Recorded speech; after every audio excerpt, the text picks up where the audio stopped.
Hola amigos, sean bienvenidos a una emisión más de su programa de cultura política, Político Animal. Les invito a que le den me gusta y comenten para que el algoritmo de YouTube divulgue más lo que aquí estamos informando. También les invito a que se suscriban y activen la campana de notificaciones para recibir el aviso de cada nueva emisión. Agradezco saludos y comentarios de nuestros Intelifans. Alfredo, pues sí, tienes mucha razón. La cortinilla de entrada es bastante larga, pero justamente por la rítmica y el magnetismo que tiene la música de Bach, nos da un poquito de licencia en el tiempo para hacer un recorrido histórico por personajes políticos de todos los tiempos. Pero bueno, pues muchísimas gracias por su preferencia a todos. Hoy, 16 de septiembre, es día feriado, estamos más relajados, pero aquí no hacemos ese festejo y ya lo vamos a explicar el domingo en el programa de historia. Por eso hoy vamos a hacer política, vamos a hacer análisis como siempre. Vamos a analizar por qué hay un inminente fracaso en el gobierno de López Obrador y por qué, a pesar de la buena noticia de que el gobierno ya reaccionó, pues tristemente ya es demasiado tarde. Así que pues entramos de lleno al tema.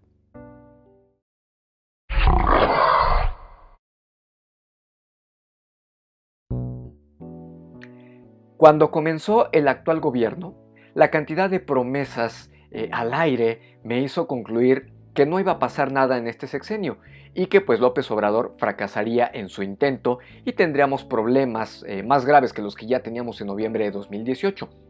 Lo advertí con una sentencia a mis amigos chairos y quedó escrito: acuérdense de mis palabras cuando el país esté peor, porque sin recato les echaré en cara. Se los dije. Bueno, pues eso ya pasó, y como vimos el programa anterior, el país pues sigue con los mismos problemas que se tenían al inicio de este gobierno, e incluso están mucho peor de lo que se podía esperar. Y pues ya expresé la molestosa frase: se los dije. Se dice que el camino al infierno está lleno de buenas intenciones, y eso es lo que pasó con López Obrador. Gobernar no se trata de corazonadas, ocurrencias y buenas intenciones, sino de un estudio científico, social desde luego, de las causas de los problemas públicos, para resolverlos con el mayor beneficio y al costo más bajo posibles. Eso nos hace entender que no todos se pueden beneficiar ni todo es gratuito. En una sociedad compleja se puede tratar de beneficiar al mayor número posible, pero todo eso termina costando mucho dinero. Pero López Obrador despreció todo ese conocimiento acusándolo de tecnócrata, de ser un despilfarro y afirmando que gobernar no tiene nada de ciencia y que hasta es fácil. La realidad ya nos demostró que López Obrador estaba equivocado e incluso nos está demostrando que ya se dio cuenta y está intentando corregir, con lo que nos está dando la razón a sus críticos. Y en un momento más voy a explicar por qué ya se dio cuenta. Pero vayamos a la ciencia social. No abundaré demasiado porque en este programa ya hemos explicado la metodología de las políticas públicas, así que me remitiré puntualmente a un solo aspecto del análisis. ¿Por qué no está funcionando el gobierno de López Obrador? En términos administrativos, las políticas públicas están hechas para resolver problemas públicos. Su input está en los problemas reales y concretos que la mayoría identifica todos los días como tales. Pero el gobierno obradorista pretende resolver las ideas. Los problemas subjetivos no necesariamente son públicos. Y si gobierna a partir de ideas, de ideologías, y no para resolver problemas públicos concretos, pues de nada sirve estar destruyendo instituciones en una lucha ideológica contra el neoliberalismo, porque esa lucha ideológica ni crea empleos, ni encarcela delincuentes, ni crea riqueza, ni salva la vida de las personas, y lo peor es que el llamado neoliberalismo, pese a los defectos que sí tiene, pues resolvía un poquito más de problemas que la actual cuarta transformación. Por cuanto a lo político, tampoco está bien orientado el gobierno obradorista, porque su visión carece del principio de la gestión pública y de buscar dotar de bienes públicos. Y ahora pretende dotar de moral sin bienes públicos. Y la moral tampoco crea empleos, ni sana convivencia, y al contrario, la imposición de una única ideología tiende a crear conflicto por la sencilla razón de que no todos pensamos igual. Luchar contra las ideologías no sirve para topar un bache o para atrapar a un delincuente, no genera riqueza ni da alimento, y ahí es donde se ha equivocado López Obrador. Se quiso sentir un Dios que pontifica y moraliza bajo su personalísima perspectiva, y se le olvidó que su función constitucional es meramente administrativa, no ideológica. Las ideas por supuesto que nos sirven, pero nos sirven para llegar al gobierno. Pero ya estando en el gobierno, la función de gobierno es pragmática y solo sirve para resolver problemas. De manera que cuando se quiere usar al gobierno como instrumento ideológico, se incurre en una gran arrogancia excluyente que no es capaz de resolver problemas. Se elige al gobierno para gobernar, no para pontificar. Y como eso yo lo vi desde antes de que comenzara el gobierno de López Obrador, y muchos otros analistas también lo vieron, por eso hicimos el pronóstico del fracaso que se avecinaba. Pero lo bueno es que yo estoy leyendo que López Obrador ya se dio cuenta, y eso es positivo, y es lo que voy a explicar a continuación. Lo que era lógico es que una vez que López Obrador perdió la mayoría calificada en el Congreso, se vería obligado a negociar con todas las fuerzas políticas para llegar a acuerdos basados en el consenso, en vez de continuar sordamente excluyendo a los que no piensan como él y sembrando odio entre los mexicanos. Y aunque no lo crean, eso ya lo entendió López Obrador y se están notando claramente las señales de buscar establecer diálogo y consenso. No solo por las señales de incorporar a los gobernadores salientes de oposición al gobierno sin que necesariamente tengan que renunciar a sus partidos políticos. De hecho, los van a expulsar de sus partidos. Sino el papel que está asumiendo Adán Augusto López Hernández como nuevo secretario de Gobernación para atender puentes de diálogo y acuerdo. Pero hay algo más. Independientemente de la narrativa populista, los hechos están resultando totalmente opuestos a esa narrativa y nos revelan la intención de corregir. La prueba está en el paquete económico para el año 2022, porque ha tomado la decisión que, desde mi perspectiva, si hubiera tomado en diciembre de 2018, sí se habría convertido en el mejor presidente de la historia de México. Me refiero a la creación del régimen fiscal de confianza, que es una receta que personalmente he venido impulsando desde 1997 y que ni el PRI ni el PAN se atrevieron a hacer, y es bien sencilla. Bajar la tasa de impuestos aumenta la recaudación fiscal. Así de fácil. La experiencia más clara fue la Alemania de 1996.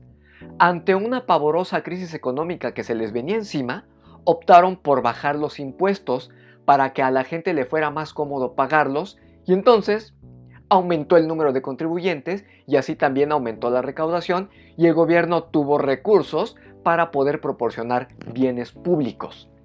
Por eso, la decisión de ese nuevo régimen fiscal es una de las mejores medidas que se han tomado en este gobierno y también en cualquier otro gobierno de las últimas décadas.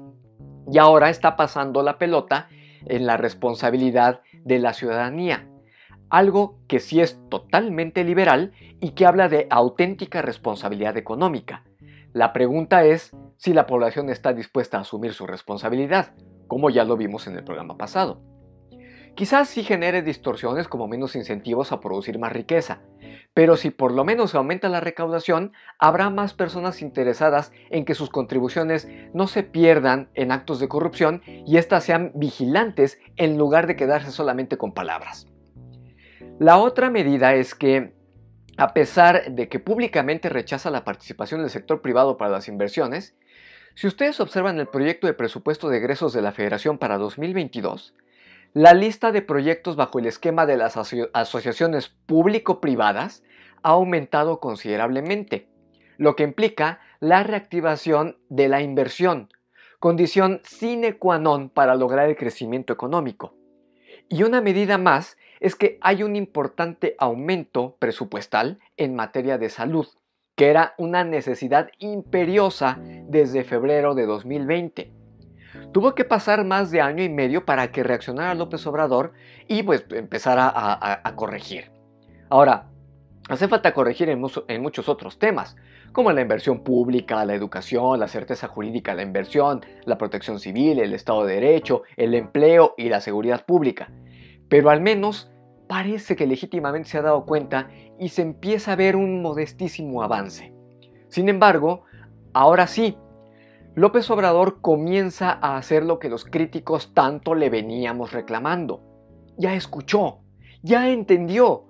Obviamente no lo va a reconocer públicamente ni lo va a decir en sus discursos por cuestiones de ego, pero en los hechos ya reconoció que se equivocó y está corrigiendo. Esa es una muy buena noticia.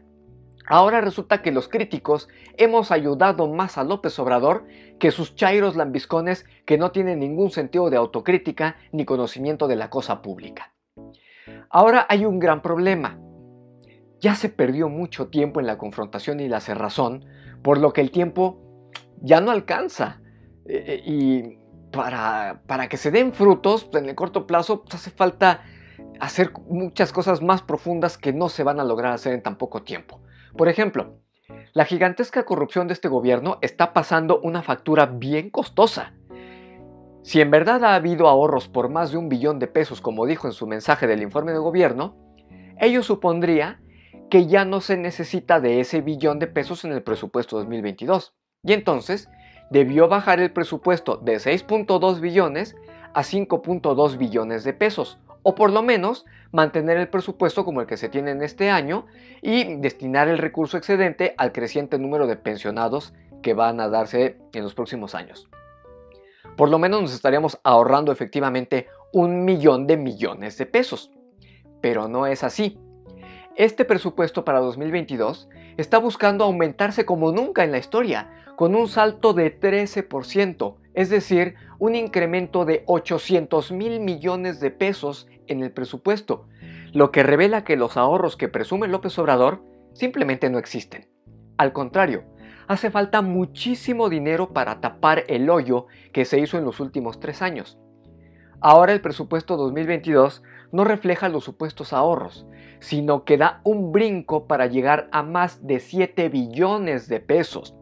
Y por eso le urge que haya más contribuyentes pagando impuestos. El monto del aumento en el presupuesto, fíjense de qué tamaño es, exactamente del mismo tamaño del Fobaproa que tanto ha criticado López Obrador. El problema es que en el mejor de los casos, estas medidas llevarán todo el año 2022 en aplicarse y los efectos podrían verse, en el mejor de los casos, hasta finales de 2023. Es decir, ya no le da tiempo al gobierno para dar resultados positivos antes de que se termine el periodo constitucional en septiembre de 2024. Ya es demasiado tarde. Con estas medidas, si las respalda el bono democrático que obtuvo López Obrador en las elecciones de 2018, la población ayudará con sus impuestos a corregir un poco el rumbo. Pero si no hay ese respaldo social, si la gente no quiere pagar impuestos, todo va a fracasar. Y todavía sigue estando pendiente una reforma tributaria profunda en la que así, con bajos impuestos, todos los mexicanos sin excepción contribuyamos para que el gobierno tenga recursos que permitan de dotar bienes públicos para la población, en lugar de andar regalando limosnas que nos sacan de pobres a los pobres. Si esto se hubiera hecho desde diciembre de 2018, el impacto de la pandemia no habría sido tan severo e incluso se habría superado lo que hicieron los gobiernos panistas y priistas. Pero a Obrador le ganó la ideología y ahora quiere corregir cuando el tiempo ya no le alcanza. Por eso también recurre a tratar de repartir el poder con los opositores e insiste en aliarse con el PRI. ¡Sí! Con el PRI que tanto ha satanizado y ahora lo quiere de aliado. Porque si el tiempo se lo come y Morena pierde las elecciones de 2024, López Obrador podría ser el primer expresidente efectivamente en la cárcel.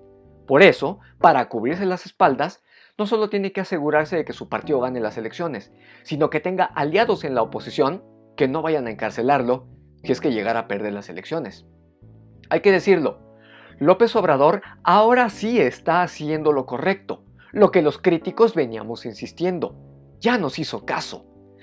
Ya entendió lo que ni sus chairos querían entender y desde luego Los críticos no solo deberíamos estar satisfechos de que la crítica funcione y esté dando resultados, sino que debemos reconocer cuando las cosas se hacen de acuerdo con lo que la evidencia demuestra, cuando las cosas se hacen como se recomiendan. Y seguir insistiendo, seguir criticando, seguir observando, seguir vigilando la función de gobierno. El problema es que, como ya dije, los tiempos no alcanzan. Ya se hizo mucho daño en el país y comenzar a construir sobre las ruinas de lo que el mismo López Obrador creó con tan poco tiempo será casi imposible. López Obrador ya reaccionó, pero me temo que ya es demasiado tarde.